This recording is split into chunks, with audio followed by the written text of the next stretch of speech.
What's up, guys, and welcome back to Beyond the Void Horror Podcast. My name is Alex, and today we're going to be doing a spoiler-free review of the movie that just hit theaters called Infinity Pool.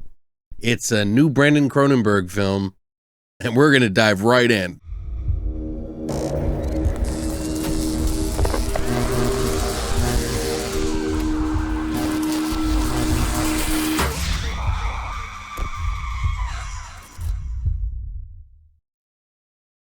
Well, it's already January, and I still don't even have a watch. So, let me tell you about Infinity Pool. Let me tell you and be upfront. I will not spoil this movie, but there's two ways to approach this film. There's one where I would probably tell you that this is a movie that you should probably go see without any expectations, without seeing the trailer, as I did. Then there's the other side of me that if I would have seen the trailer, does sort of explain the movie in a way without really spoiling the experience, so to speak. However, I was shocked to find out what would happen. So what I'm going to do from here is explain to you what I thought my initial thoughts were, and then only talk about the trailer halfway through, so that way you can get a little bit of both of me. The trailer is sort of exposing some things about it, but not all. Trust me, the end is completely different, and it's an interpretive film that is going to be about a ride and an experience, and you're going to want to experience it anyway, depending on the type of person you are. So that, moving forward, I'll be as little describing here until we get into the trailer part, which I'll explain nothing more than what the trailer has, okay? This way, the people who don't want anything spoiled will just go see the movie, and those who have seen the trailer won't mind hearing this. So, 2020, Brandon Cronenberg, David Cronenberg's son, actually came out with a movie called Possessor. At the time, I really actually did enjoy the film, but I wasn't 100% sold on it being for me. Fast forward a couple of years, that movie has grown on me quite a bit, and I did rather enjoy it more than I did at the time. That tends to happen in many different movies, especially when you're dealing with movies that have sort of a deeper message overall. One thing these movies have in common that Brandon did with this movie and also this new movie called Infinity Pool is make it a very visceral, well-acted, well-shot, high-class film that we see today. Both of them have that type of little David Cronenberg humor. Brood, get it? No, I really didn't mean to. Stop it. Get some help. But they both have that sort of air about them, and he's really done a lot with his work here recently. So we have to give him some major props and credit for what he's done. So what is Infinity Pool all about? Well, based on the IMDb, which spoils nothing, it's essentially about a couple that go to vacation on an island that's essentially kind of isolated from the local villagers who live in this area. It's like a place Brandon Cronenberg said that was like Croatia, and it was based on some of his personal experiences that led this into a bigger movie.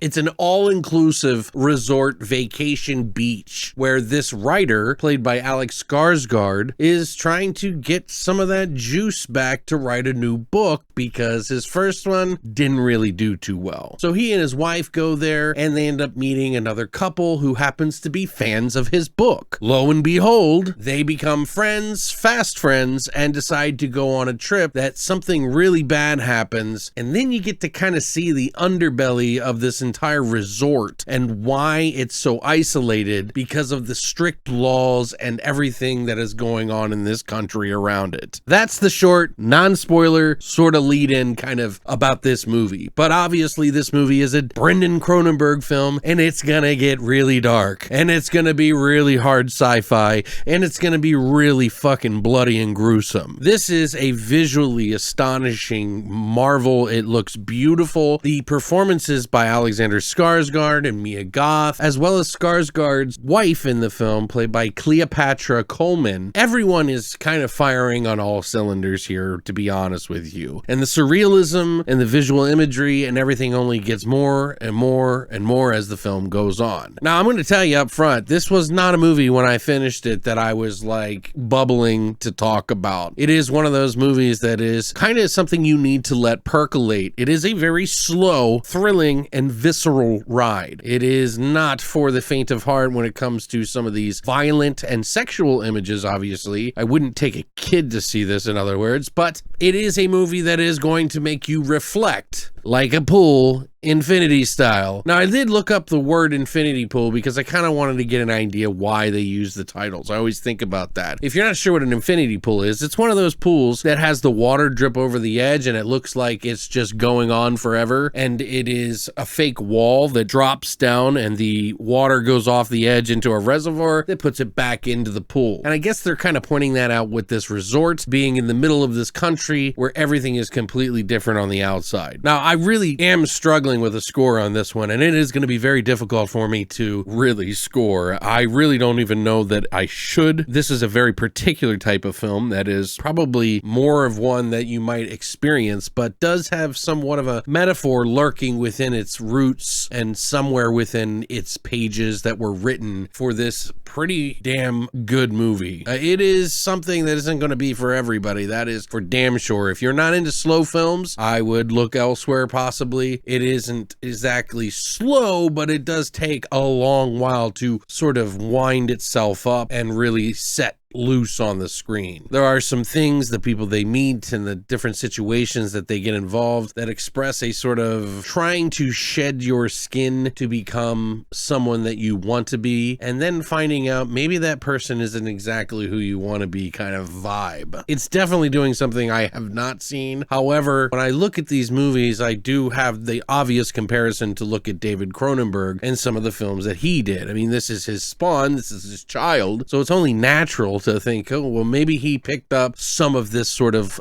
thinking that David Cronenberg has. And what I've always noticed about David Cronenberg is he'll take a piece of science fiction or just science and then fiction it up and follow a string to the end to see where it goes and how bad it could possibly get if that button were to be pressed as hard as it would. What are the adverse effects of this science on humanity and the social implications of that? And I see that in a lot of Brendan Cronenberg's work, but he is obviously doing some deeper work like his father, and it definitely feels familiar, but definitely his own particular brand. I'm obviously a Cronenberg fan, and that goes both ways. I definitely think Brendan Cronenberg has the chops to do these types of films, and man, is it kind of refreshing to see some of these kind of films. But also, these are the type of films that aren't really meant for everybody, you know? Like, some people are going to like them, some people are not going to like them. Some people will watch it, not know what they think by the time they're done, like myself, and sit on it for weeks on end till eventually they watch it again and go, you know what? I really like that film. Like I did with Men last year. First time I saw it, I was just kind of like, I don't know really how I feel about this. And after thinking about it and thinking about it, it really kind of grew on me. And I feel like this might be one of those kind of movies. I know that's kind of a cop-out in a way, but I really feel like I need to watch this again. It is a lot to unwind, and there are definitely some meanings in some of the stuff that they're doing, as small as they are and as big as they are and as obvious as they may or may not be. So it is one of those kind of thinkers, guys. So if you are into that, I would highly recommend you go see this kind of film. This is definitely a longer film. It is about a 2-hour film, so you're going to be sitting there quite a while to really let that tension build up. It is there. There's some pretty graphic imagery that I got to see I think was really kind of impactful. I think if I knew sort of what the metaphor meant in a lot of ways going in, you know, I think it might have impacted me a little bit more, but it's also kind of nice to kind of chew on it and see what it means to me, because that is what art is all about. But moving forward, I'm going to be talking about the trailer. I'm not going to spoil the movie at all, but the trailer is kind of revealing into what goes on in this. So if you don't want to listen past this, just know that I am kind of on the fence of whether I really loved it or just thought it was pretty decent. Obviously, the quality of the filmmaking is just high tier. We're talking 10 out of 10 quality of making. But is it a movie for me? And that's where I'm having troubles with. Do I resonate with the material here? Is it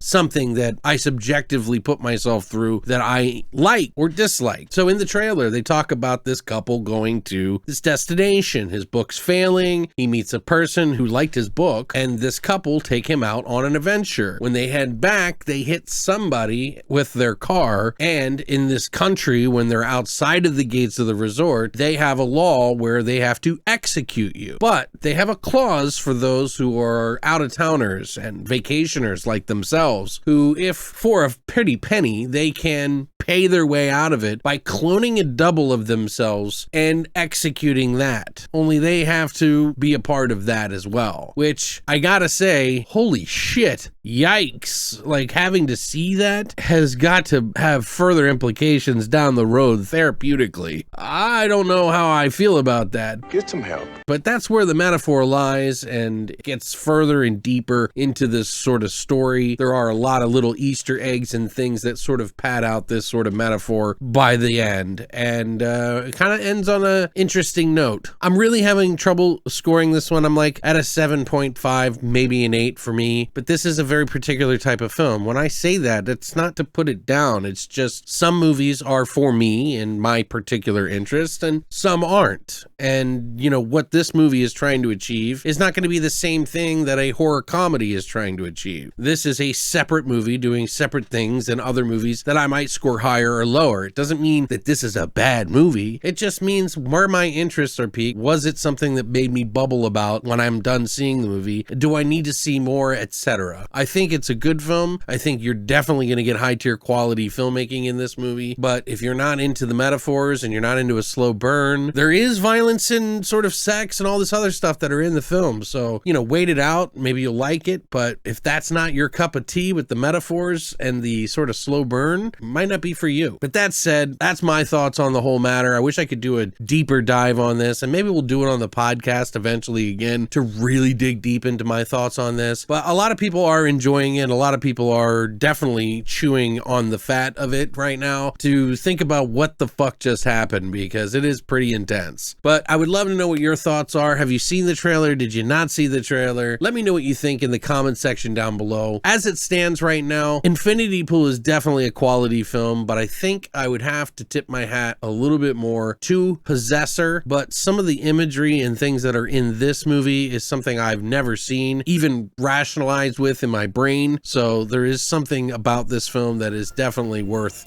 watching. But let me know what you think in the comment section down below. I appreciate you guys stopping by, and as always, long live the void.